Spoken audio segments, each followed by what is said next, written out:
How to fix SonyLIV not working with VPN issue. 1. Delete your browser cookies. And for Google Chrome users, uncheck block third-party cookies at Chrome, Google. Go to Chrome/settings/content/cookies. 2. Try connecting to a different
VPN server.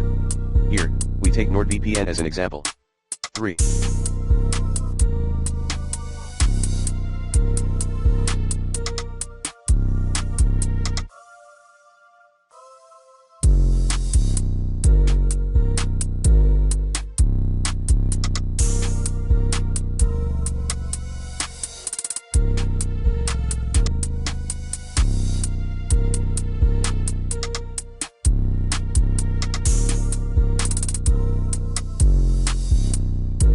Contact your own VPN support team.